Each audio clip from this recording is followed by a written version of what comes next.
Hello and welcome to India Global. I'm Gauri Dwivedi and we start as always with the top stories of the show.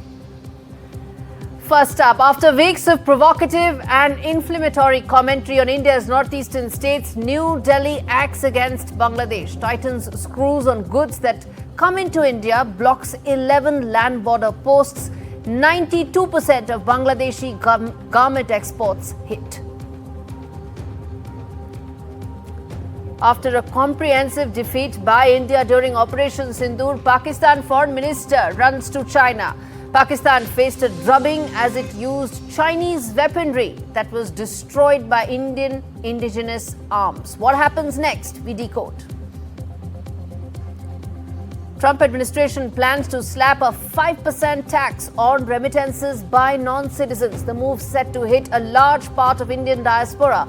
There are H-1B holders and green card holders. Will the 3-year-long war between Russia and Ukraine finally end? A crucial Trump and Putin phone call could decide the roadmap towards a possible peace settlement. Question remains, will Zelensky have any say whatsoever in this process? And aiming to better defense and trade ties, after Brexit in 2016, Britain agrees for a complete reset with the European Union, inks pacts that also paves the way for greater collaboration between the two sides.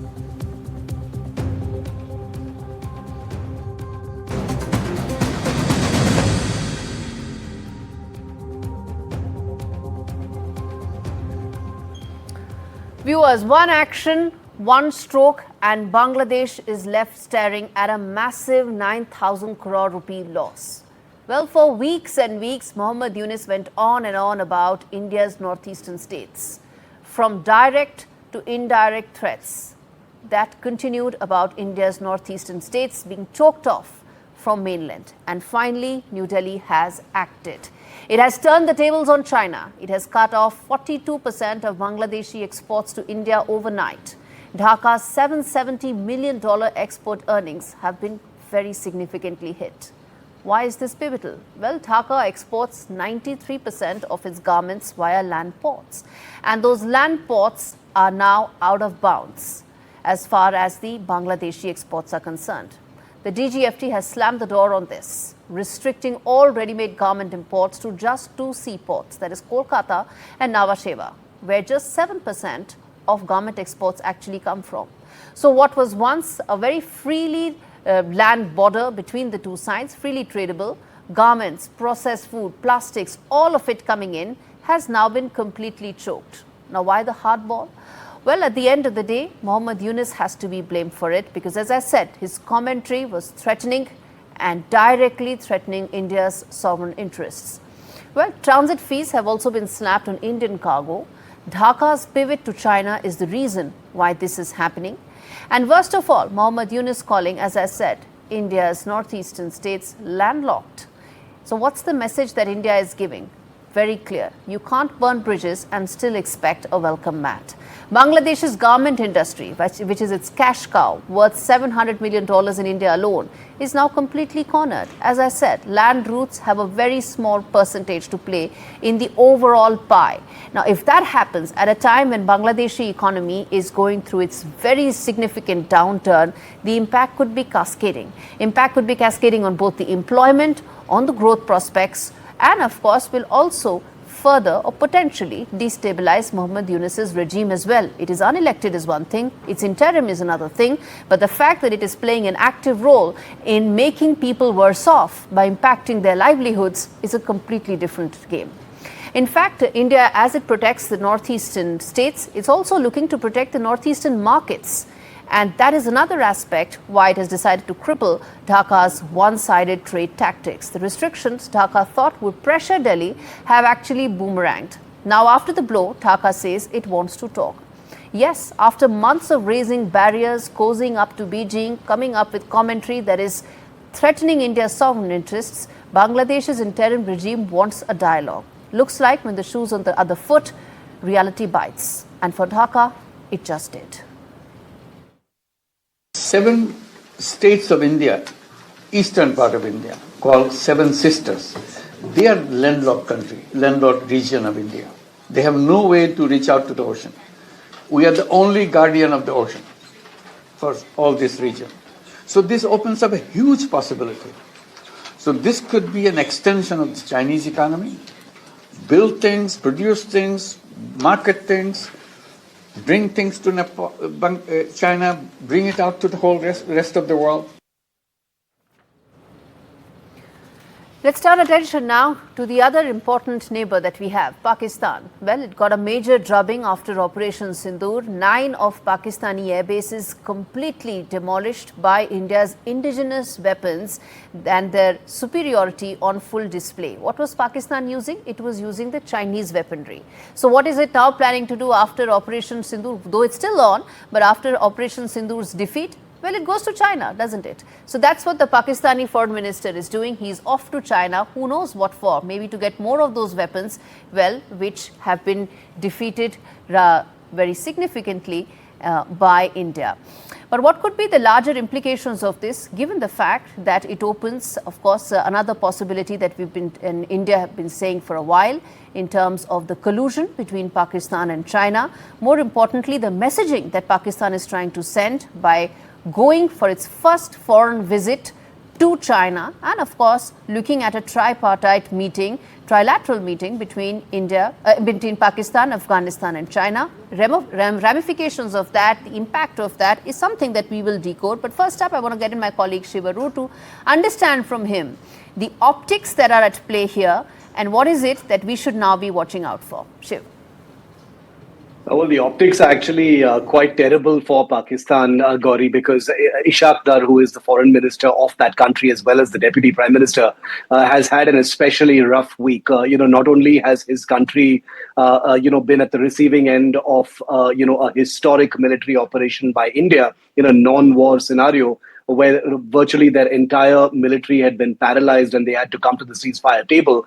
It's also Ishaq Dar, who was a victim of a huge amount of fake news peddling in Pakistan's parliament.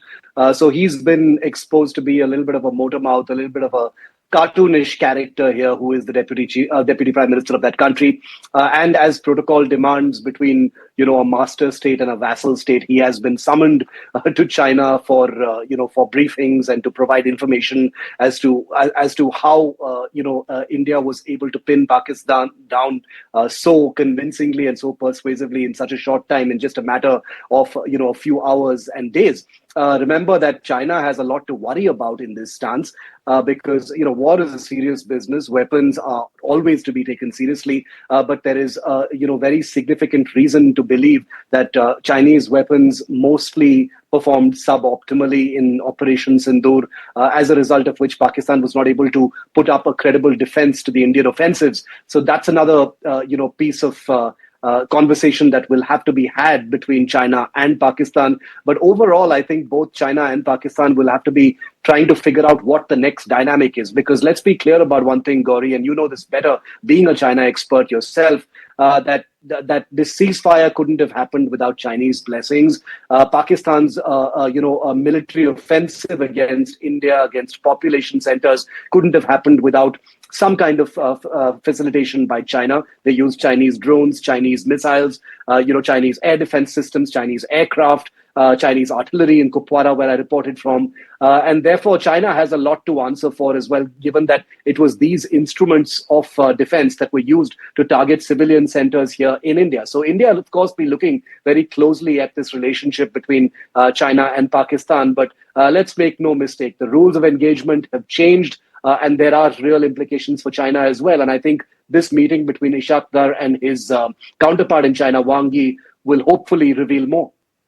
Absolutely, Shiv. We leave it there. Really appreciate you joining us live on India Global with that perspective. At the end of the day, those big questions that we are putting forth to our guests, it is about the arms, the funding, the strategic message. And that's exactly what we are putting out. First up, will there be more arms that China will provide to Pakistan? It did so, it backfired, but will that gravy chain continue? At what cost? That's the first question. Next up, we are asking, what about the funding? Again, China has been bankrolling a large part of the Pakistani economy. It's a separate discussion as to who is really siphoning off, whether it's going to the generals or the economy. But the fact is, will that gravy chain also continue, or could that see a change? Next, the messaging in terms of saying that China is the first visit of the Deputy Prime Minister after Operation Sindoor that India conducted. What is the messaging there, particularly for New Delhi? And last up, the question that we are putting forth, the collusion, the China-Pakistan collusion from a military side, from a economic side, and of course from a strategic point of view. Veena Sikri, former ambassador, and Brahma Chilani, strategic affairs expert, joins me live on these aspects of a story that we need to keep a very close watch on. And Mr. Chilani, let me start with you. The fact is, the optics are on full display. And also, of course, Pakistan would like to take back home something after that drubbing it received from India. But what, according to you, could be the most important takeaway that New Delhi should be keeping a very close watch on as this meeting unfolds? The Sino-Pakistan strategic nexus is a long-standing nexus that imposes high costs on India, because there's no other country in the world that is wedged between two nuclear-armed revisionist states. Both China and Pakistan are revisionist states in relation to India. Each lays claim to sizable swaths of Indian territory, and both work together in seeking to contain and tie down India. So for China in particular, Pakistan is a very cost-effective way to contain India. And that's the reason why over the years, China has even transferred nuclear weapon designs and complete missile systems to Pakistan. In fact, after the Pahalgam massacre, China rushed new weapon systems to Pakistan, including air-to-air missile systems that Pakistan used when India launched Operation Sindoor. So in a way, Pakistan was indirectly involved in Pakistan's military campaign against India. And Ishaq Dar's visit to Beijing is essentially a thank you visit where he will pay obeisance to China.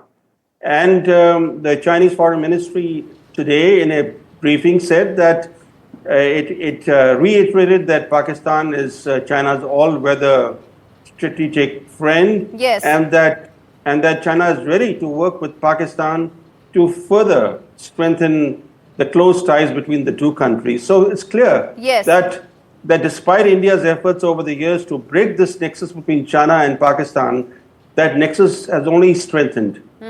That nexus has strengthened. We need to watch out for the collusion. Where will it play out, whether in geopolitics, whether in the military domain, given the fact that how it unfolded last month, and of course in terms of the economic partnership as well. But Veena Sikri, come in there.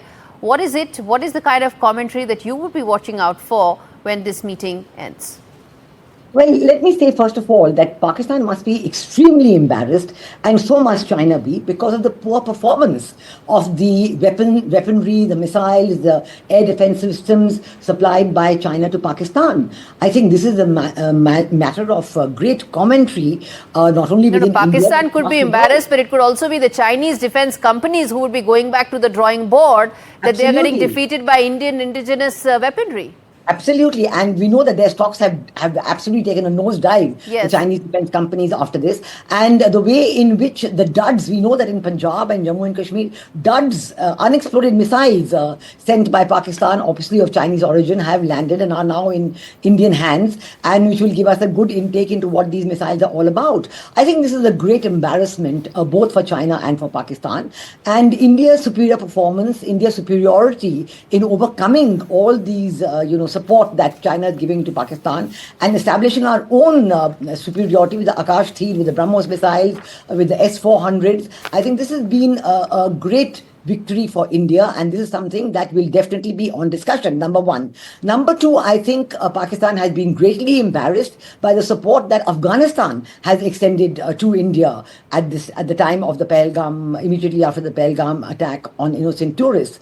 And this has been a great blow for Pakistan. And now China, with its great influence in Afghanistan, has forced the acting foreign minister of Afghanistan, Mutaki, to come to Beijing at this time and have a trilateral meeting between Pakistan, Afghanistan, and China. Obviously, China will try and pressurize Afghanistan into towing the Pakistan line and to being more amenable to Pakistan's influence and listening to what they have to say. Let us see how that meeting comes about, because we do know that our foreign minister had a discussion with officiating, with acting foreign minister Mutaki, at this time in recent days. So I think these are two very, very important points that we will be watching.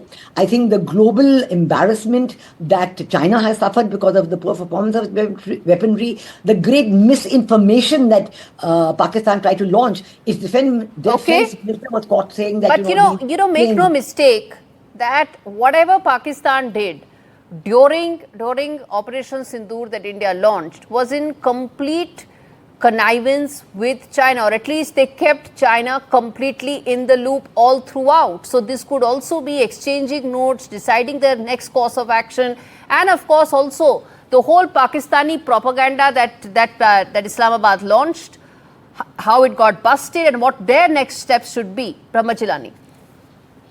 You're absolutely right, Gauri.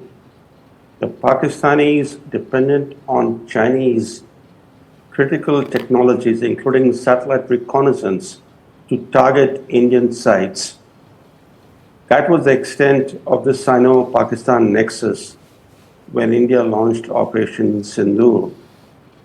In any war or any armed conflict, whether it's even a limited operation, when weapons are used, the supplier nation learns from the use of these weapons.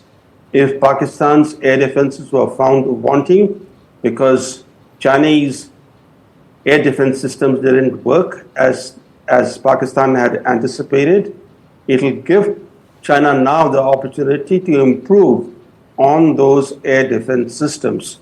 So China will certainly learn whatever it wishes to learn from the performance of Chinese weapons systems during India's Operation Sindoor.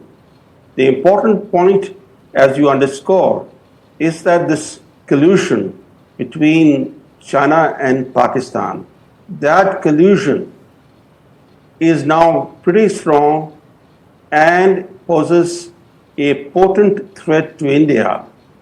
Unfortunately, we are still struggling as to how we can deal with this nexus. We have tried to befriend China now and then, failed. Again, we have sought to rebuild ties with China. But the fact is that China and Pakistan, as China says, are ironclad brothers. Breaking that nexus will be almost impossible for India. So India will have to deal with this reality. It will have to factor in this collusion in its defense planning and strategic thinking. All right. Veena Sikri, you want to come in there? I also want to add the bit about the India-China relationship. Remember, all this is happening at a time when there have been tentative but forward movements that have been made in the India-China relationship as well. That thaw has come in, that forward movement has come in. How do you see that getting impacted with its very overt backing of Pakistan and this trip also coming in? Well, I think that's a big, eye-opener for India. We always knew that 82% of Pakistan's defense supplies came from China, and China has been calling them the all-weather friend, higher than the mountains, deeper than the seas, and so on. But still, the fact that China was so closely involved with the attacks on India by Pakistan, of course, they failed spectacularly, but still that they were so closely involved is a very worrisome aspect. And China also is interested in the Indian market because their economy is weakening, failing. They are worried about the Trump tariffs, but now in the light of, is there going to be a possible US-China, agreement, trade, write-off, whatever, that's all to be watched. But still, all said and done, the India market is important for China. So India will be watching it very carefully, what is happening there. And India is prepared to have a even-handed relationship with China, but certainly attempts like what has happened in Pakistan, the Chinese support for them, is something that we will have to call China out on, I think, very clearly, because this is not in their interest, certainly. All right, we leave it there. Thank you so much, both of you, for joining me on India Global on a story that has many dimensions and implications for India. And in fact, which is why, viewers, the bottom line really here is that there are three very important aspects that I want to highlight. First, China is rattled. It never thought that its weaponry will be completely demolished by Indian indigenous weaponry. That's happened. So they realize that if at all if they want any escalation, if China wants any escalation on Arunachal or any of the other side, then India can respond. It has responded. The template is there. They can do it once again, and that has rattled China. The second thing is, China backed Pakistan all through the entire Operation Sindoor that India launched. Everything that Pakistan did was in cahoots with China. And look how it backfired. Whether it's the global narrative supporting India, whether it's Pakistani propaganda being busted, or the fact that, as I said, its 9 air bases being completely demolished by India. That has hurt China.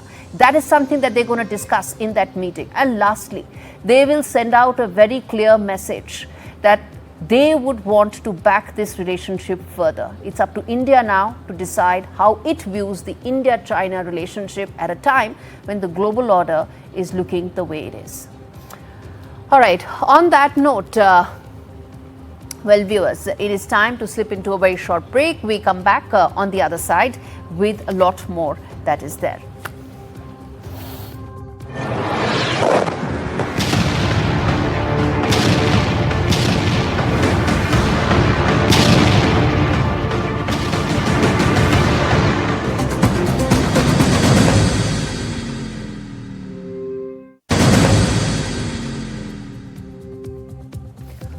Welcome back. You're watching India Global as we now decode Operation Sindoor's big diplomatic offensive that India has now launched. And in fact, I want to talk more on that.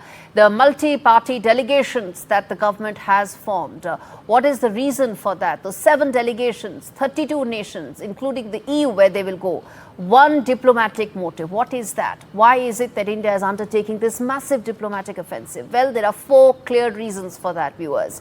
It has already defeated Pakistan after Operation Sindoor ensured that 9 Pakistani air bases were demolished significantly. And since then, now it wants to ensure it isolates Pakistan further globally, choke those terror cash pipelines that exist. Remember, IMF gave a bailout to Pakistan, and in fact people within the IMF are now regretting because the questions have been raised as to whether that money is now going to fund the terror infrastructure. India is very sure about it. Our defense minister even said it, that maybe this is going to reach the hands of the terror infrastructure. What happens to the people of Pakistan? To ensure that doesn't happen, this diplomatic offensive is being launched against the terror state of Pakistan. We also want to ensure that in the future, these IMF, World Bank, these financial helplines do not come to Pakistan. We want to also ensure that there is a global consensus that is built against Pakistan's nuclear weapons. No other country in the world is as unstable without any clarity as to who really holds the nuclear button as Pakistan is, which is why a global consensus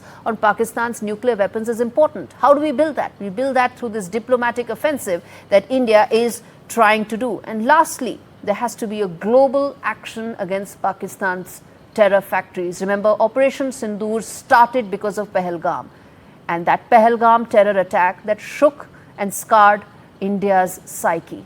And action against terror is still something that needs to be taken on a global scale. And this diplomatic offensive is supposed to provide just that.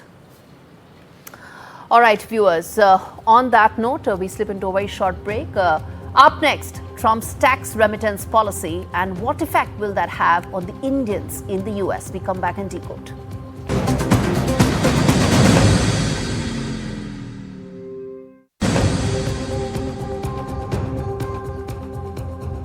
Welcome back. You're watching India Global. It's now time to decode the Trump tax on remittances and how it's set to impact the Indians that are there. Well, it's a new financial storm, quite literally, that's brewing for millions of Indians in America. President Trump's one big beautiful bill that's just passed a crucial vote. It comes with a stunning new tax. If passed, this law would slap a 5% tax on every dollar that's sent abroad by non-citizens, from H-1B workers to green card holders. That's right, no exemptions, not even for small amounts. Last year alone, Indian origin residents in the US sent over $32 billion home. Under this bill, they would lose more than $1.6 billion instantly. Remember the tax that is proposed. But the bill doesn't stop at just taxing your wallet. It would pour about $46 billion into Trump's border wall, deportation. That's where all this money is going to go. Remember, he's putting in billions of dollars in those immigration-related policies, and he's got to come up with ways to find new money. And this is one such money proposition that he is looking at. But I want to now talk about how this is going to impact Indians. Remember, there's a very large diaspora that lives there. Most of them are immigrants who are either H-1B holders or they are green card holders, and which is why what is happening is going to impact Indians very significantly. Before I get in the big questions, on your screen is we put up a case study. The average salary for a techie in the US is in the range of about $90,000 to $100,000. Let's assume it is about $90,000. If you take away living expenses and education and other expenses, he is in a position, or she is in a position, to send back close to $50,000 as remittances on the higher side.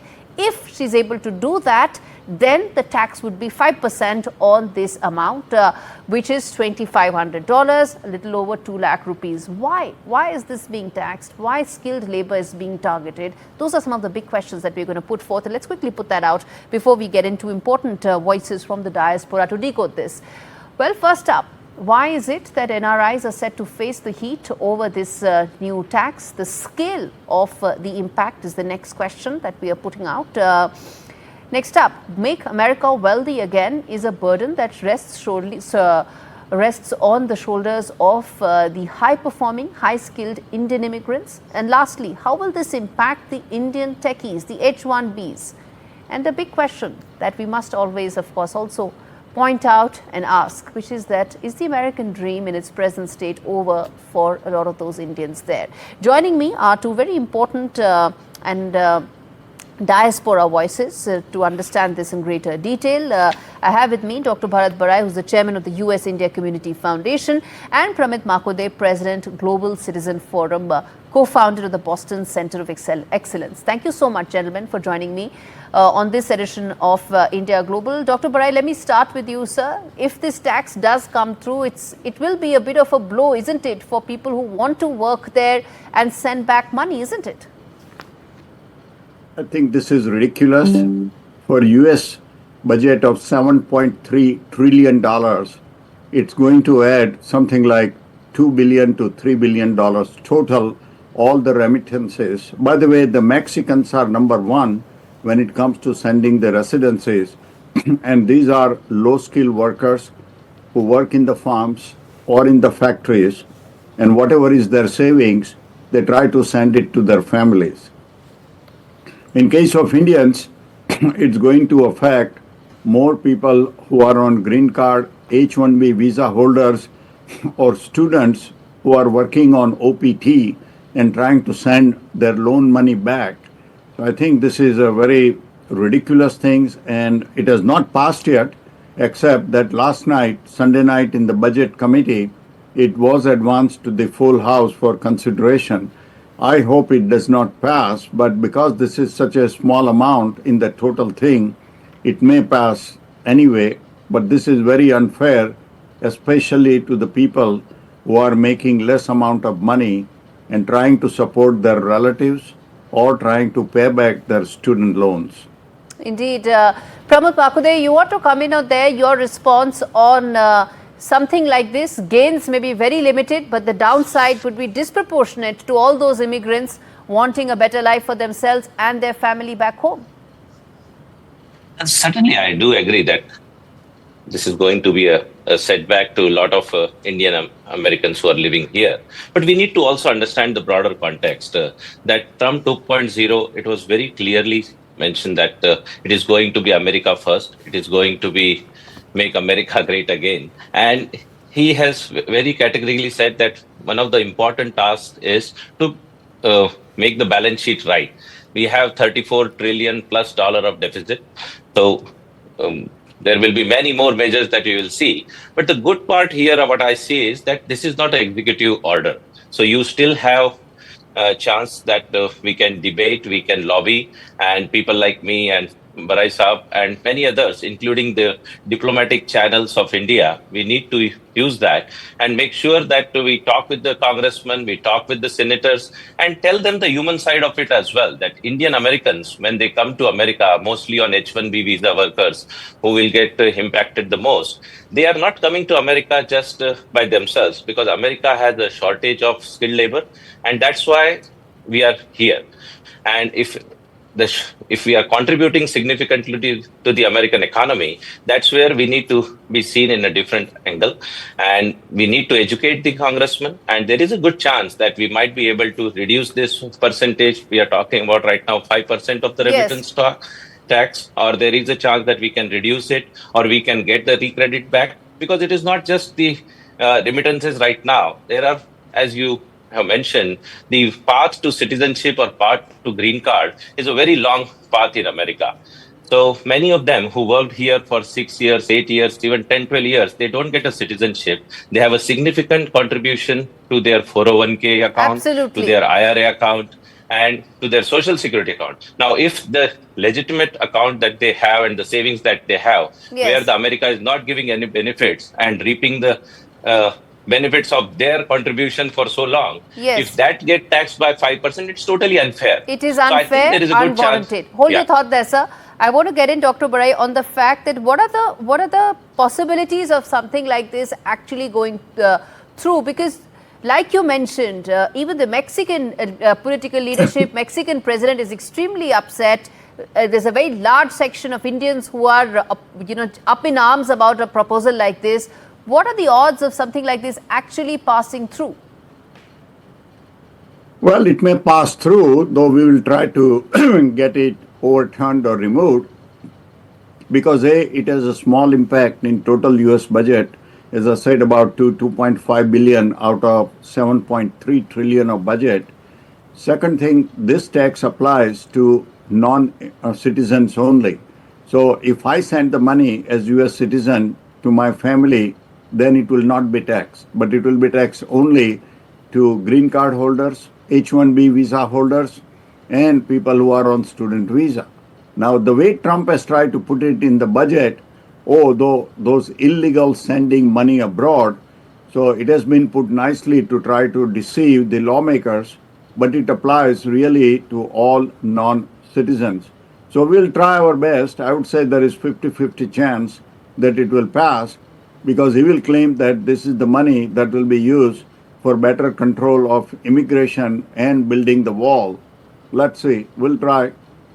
Which brings me to ask a question to both of you, in fact. Pravit, let me start with you, and then I ask this question to Dr. Barai as well, which is that, is Trump fanning these anti-immigrant sentiments even more? And, it started with illegals, but this is not illegals anymore, right? This is about legal immigrants. Even there, is he fanning an anti-immigrant sentiment?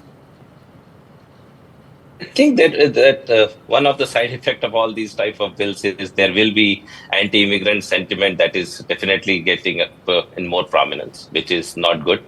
And but as I said, the overall context is very clear right from beginning when he won the election, from the election night speech till the date. Whatever he talks, he has to balance the balance sheet. He has to bring down the deficit. He has to act very conclusively and strictly on the illegal immigrants. All these measures deter the illegal immigrants, but unfortunately, the legal immigrants and the Indians in particular, if they are getting impacted, it is job of ours, including the Indian diplomatic mission and people, community leaders like me, Dr. Barai and many others, that we need to work towards how to bring a fair and just thing for our Indian immigrants and not to get caught up with all these bills which are putting us on the wrong side of the equation.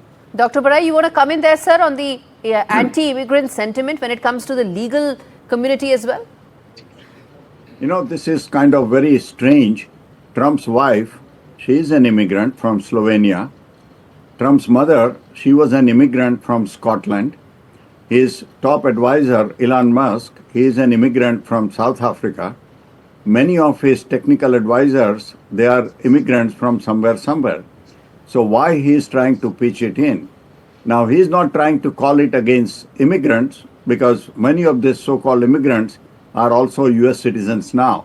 They will say, oh, it does not apply to US citizens. It only applies to people who have not become US citizens. So, as I said, this is very ridiculous on his part because of the very minimal impact, favorable impact on the budget. And yes, you are right that it may sort of form kind of anti-immigrant sentiment, but really that is not the case, Gauri. I've been living in US now for 50 years, and we are part of the society. There are some white extremists, but they are very few in number because most of the Americans, their life is impacted by people who are here. For example, doctors, there is 1 out of 10 doctors in USA is an immigrant from India, maybe citizen now.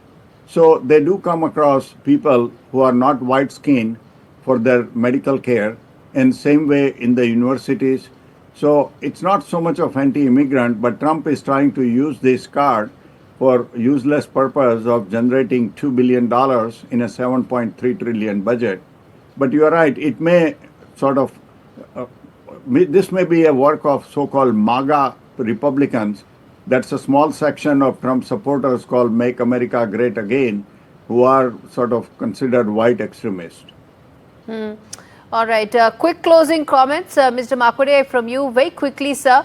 If you were to advise anybody who will be directly impacted by this, whether the H-1B, whether the green card holders who send money back, what would that advice be? Don't get upset with, I think somebody has mentioned about the American dream. The American dream is still very strong. There is a great potential of Indo-America working together, both on the technology front and the people-to-people ties. This type of taxes, I think it will be corrected, particularly when we talk with the right folks on the emotional side of it. And the people-to-people ties are going to go further stronger, and Indian and American should work very closely because the biggest elephant in the room is China and not what we are talking right now here. All right, we leave it there. Thank you so much, Dr. Barai and Mr. Bakude, for speaking to me on India Global on a story that impacts almost every Indian who is in America, barring a few. And in fact, bottom line, viewers, as far as this story is concerned, is very simple. There are very clear 3 reasons why Donald Trump wants to tax remittances that a lot of people that they're going to be sending, but of course we talk about Indians. The reason for that, point number 1, he's come up with a gazillion immigration related policies. Someone's got to pay the bill, whether it's the border wall that he wants to construct or whether it's the number of illegals that he wants to deport. Every single thing costs money and he needs to shore up finances. This, he thinks, is probably the easiest way. Second, he's trying to very clearly now fan anti-immigrant sentiment as a whole in America. It started with illegal immigrants, but it's now about anti-immigrants in general. No distinction whatsoever. And the third thing is, let's not forget, President Trump is also trying to ensure that money doesn't leave America. When this 5% tax is imposed, even if 50%, 30% of the people who send money decide not to do so, then that money stays in America, in the American economy. And that's his third clear objective. But the impact of this would be highly skilled workers would be impacted, something that Donald Trump would not like, more so if he wants to make America great again. All right, on that note, a quick break. I come back with more stories on the other side. Stay with me.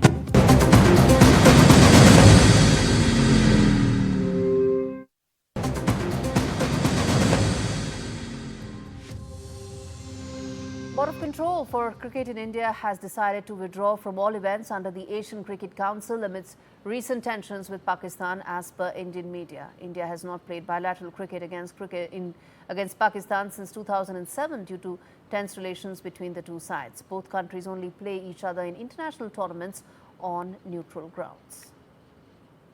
All right, with that, a quick update on some of the other important stories making news. First up, 4 Indian nationals, including 2 YouTubers, are under investigation over suspected links with Pakistan's Inter-Services Intelligence or ISI.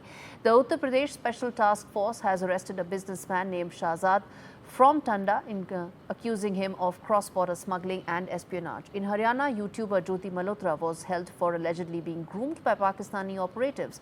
Authorities say she was in direct contact with Pakistani intelligence operatives and had visited Pakistan multiple times. In Kaithal, Devendra, a resident of Mastgarh, has been arrested for allegedly passing sensitive information to Pakistani army. Another YouTuber, Priyanka Senapati from Odisha, is under probe after her recent visit to Kartarpur and ties with Malhotra came to light. All 4 are being investigated amidst heightened alert following Operation Sindoor. Top Lashkar-e-Taiba terrorist Razaullah Nizamani, also known as Abu Sayyullah, has been shot dead by unidentified gunmen in Pakistan's Sindh province on Sunday. The killing reportedly occurred near Matli town while Sayyullah, who had government protection, was leaving his residence. He was behind 3 major terror attacks in India: the 2001 CRPF camp assault in Rampur, the 2005 strike on the Indian Science Congress in Bangalore, and the 2006 attack on the RSS headquarters in Nagpur. His killing comes just days after India's Operation Sindoor eliminated nearly 100 terrorists, including top operatives like Yusuf Azhar and Mudassir Ahmed. As part of that offensive, Indian forces also targeted Lashkar's Murid K base and Jaish-e-Mohammed stronghold in Bahawalpur. Analysts say the elimination of Sayyullah marks a significant step back for the terror network supported by Pakistan's military establishment. Bangladeshi actor Nusrat Faria, best known for portraying former Prime Minister Sheikh Hasina in a high-profile biopic, has been sent to jail in an attempted murder case. She was arrested at Dhaka's International Airport on Sunday while preparing to board a flight to Thailand. Authorities say the case stems from last year's massive protests that led to the collapse of the Hasina-led Awami League government.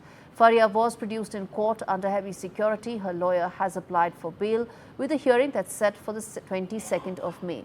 Since the rise of the interim government, civil society members, artists and journalists that are linked to the previous government have faced arrests and harassment. Rights groups warn that the political crackdown, combined with a delay in holding new elections, is pushing Bangladesh towards complete authoritarianism under Mohammad Yunus. Israel's intensified bombing campaign in Gaza has crippled the region's healthcare system further. The Indonesian hospital, one of the last functioning facilities in northern Gaza, has been forced out of service following drone strikes and a continued siege by Israeli forces. Health officials warn that all public hospitals in North Gaza are now out of service, putting probably thousands of wounded and sick Palestinians at risk. Medical teams are overwhelmed and supplies are nearly depleted as crisis continues. Meanwhile, Benjamin Netanyahu has announced a limited easing of the months-long blockade to allow food into Gaza, but only to support expanded military operations. Humanitarian situation remains of concern in Gaza. US President Donald Trump is expected to hold a high-stakes phone call with Russian President Vladimir Putin at 1400 hours GMT today, followed by talks with Ukrainian President Zelensky and NATO leaders. Trump said that his goal is to stop the bloodbath, claiming that 5,000 troops from both sides are dying each week. But Trump's decision to speak with Putin first has raised concerns in Kyiv, where officials fear being sidelined. Zelensky is likely to push back, especially after Trump downplayed Ukraine's role by saying no major progress will happen until he meets Putin face to face. The Kremlin confirmed the call and said it would factor in last week's Istanbul negotiations. Meanwhile, France, Germany and Italy, along with the UK, told Donald Trump that a ceasefire must be unconditional and that Moscow must take peace talks seriously. The diplomacy comes as Ukraine reported Russia's largest drone barrage since the full-scale war began, with nearly 300 explosive drones launched across several regions. Pope Leo XIV and US Vice President J.D. Vance met at the Vatican on Monday as part of renewed American efforts to push for a ceasefire in the ongoing war in Ukraine. Vance, who is a Catholic convert, led the U.S. delegation to the Mass, inaugurating the first American Pope, joined by Secretary of State Marco Rubio. The Vatican said the meeting included calls for adherence to humanitarian and international law, with both sides stressing for a need for a negotiated solution. The Pope reaffirmed his readiness to host peace talks and continue the humanitarian work, including prisoner swaps and reunification of Ukrainian children. Vance also met Ukrainian President Zelensky and several other leaders as diplomatic activity intensifies.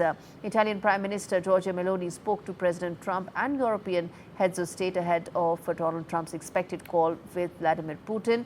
Pope, also, who's a former missionary in Peru, has vowed every effort to help end the war and continue his predecessor's focus on peace and compassion. All right, with that, it's a wrap on this edition of India Global. Thanks so very much for watching this.